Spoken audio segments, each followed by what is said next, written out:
in on that. But did you catch Javier Milei's speech at the World Economic Forum last week? I see a great article here from Dr. Scott Ventureyra, who has a PhD in theology and philosophy. He's also the author of COVID-19, a dystopian delusion, examining the machinations of governments, health organizations, the globalist elites, big pharma, big tech, and the legacy media. Boy, that's a mouthful, and I love it. Dr. Ventureyra joins us now. Good morning to you. Thank you for your time.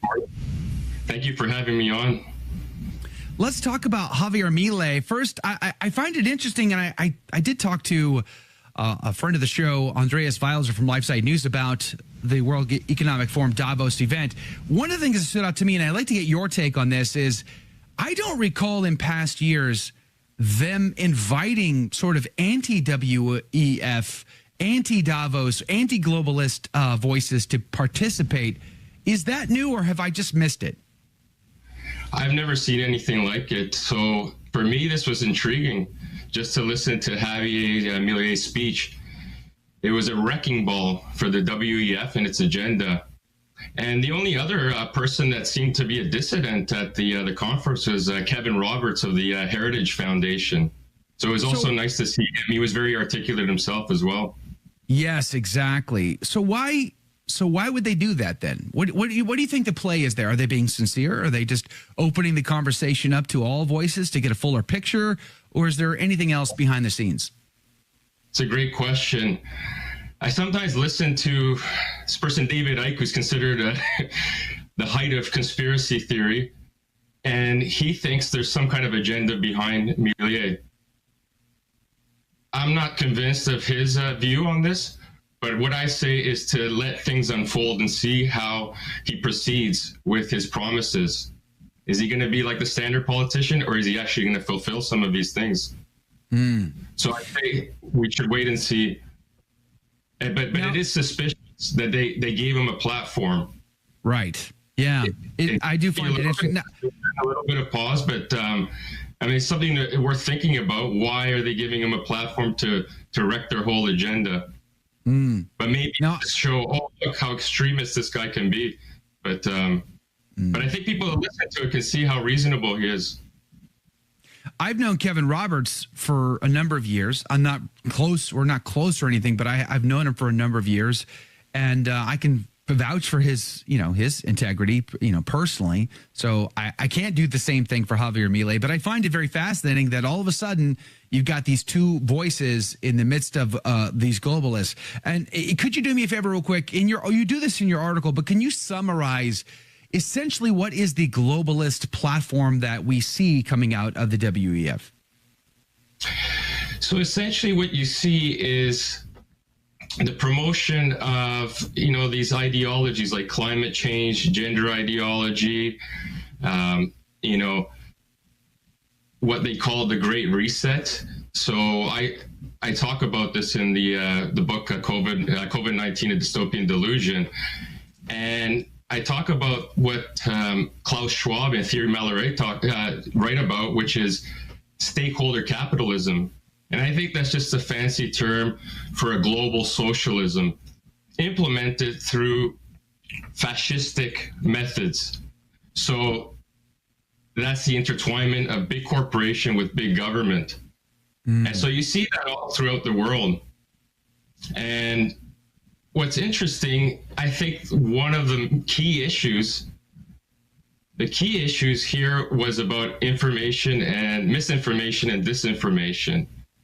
And it's right in the title, right, of the conference, right? What was the title of the conference?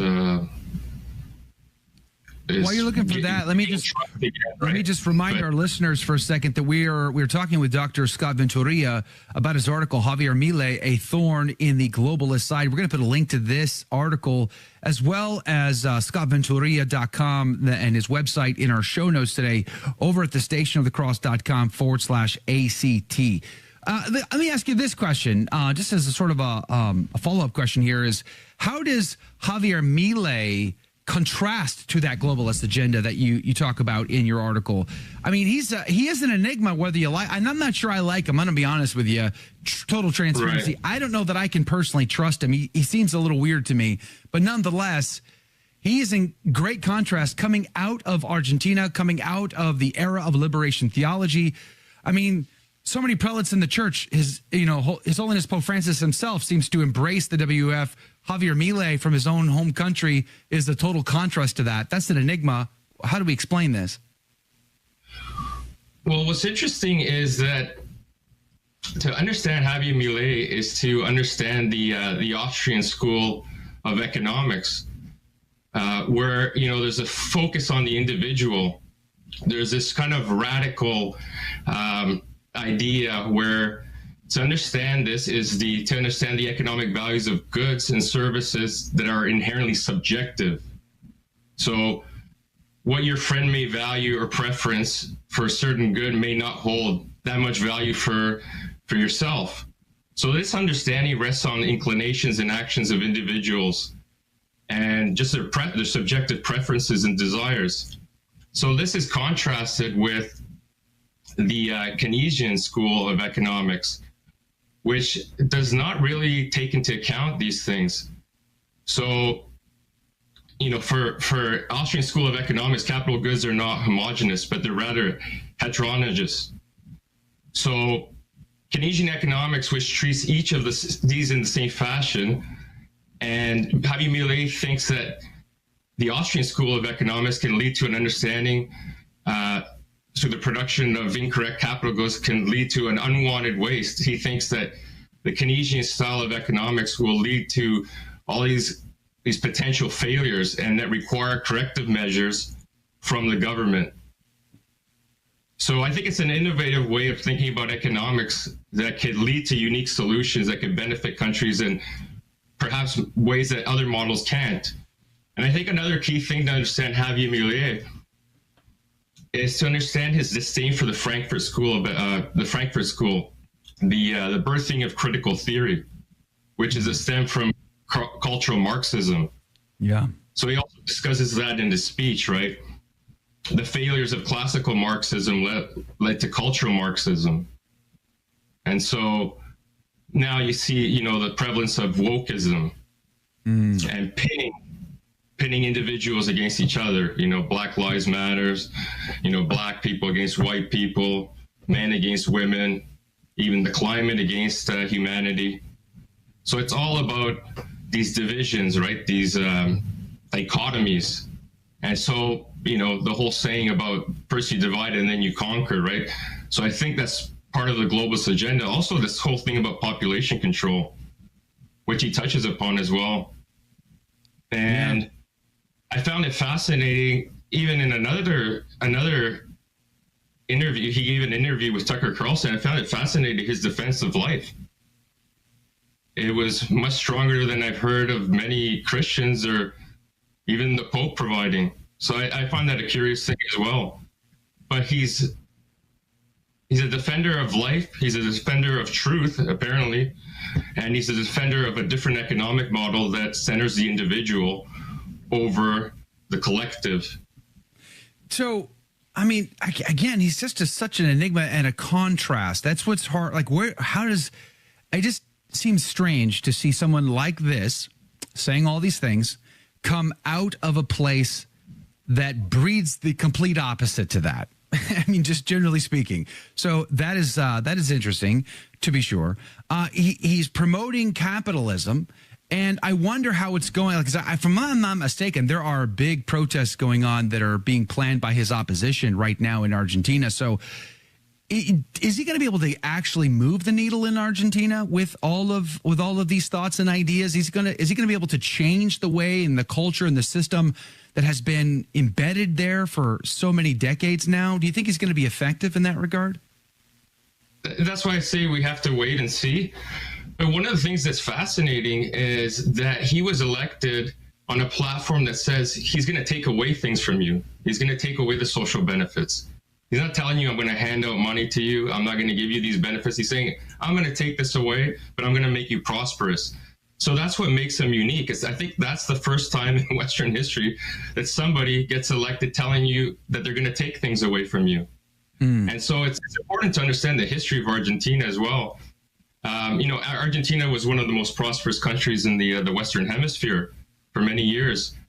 But then slowly but surely, because of government intervention, that started to decline. It's obviously, there's many complex reasons for why this happened, but there's a dissatisfaction with the Argentinian population. And he talks about this in his speech at the WEF. He says that it's a test case. If you guys don't smarten up in other Western countries, you're going to follow suit. And I'm in Canada, and I see that happening with hyperinflation. And so the rising prices of real estate, of any kind of food products, everything is just, the gas is on the rise. It's just it's an insane time to be living, and it's very hard to cope for the average person. So I think that Milei's message is a welcome one throughout the Western world, because there's been a loss of hope. Yeah. And given the history of Argentina, how much lower are they going to go? What do they have to lose? And so in Canada, I see things going to the direction of Argentina, not even just for economically, but it's like the censorship is rampant. Yes, we have big pushback on Justin Trudeau. Big pushback on Justin Trudeau right now. How is that going? You got about a minute left in our conversation, but I'd love to switch to Canada just for a second. Do you see Canada changing? Do you see the winds of political change happening in your country?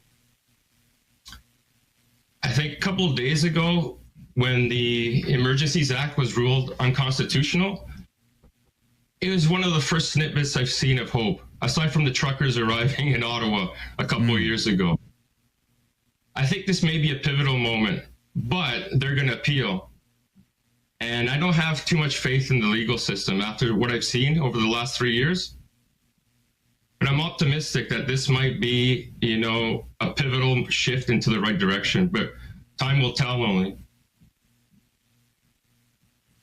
Well, I find it very fascinating that we're seeing people like Javier Milei crop up around the world, push back on the globalist agenda.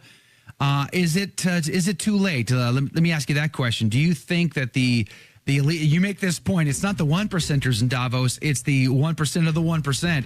With about 30 seconds left on the clock, do you think we are too late to change things, or is it still time?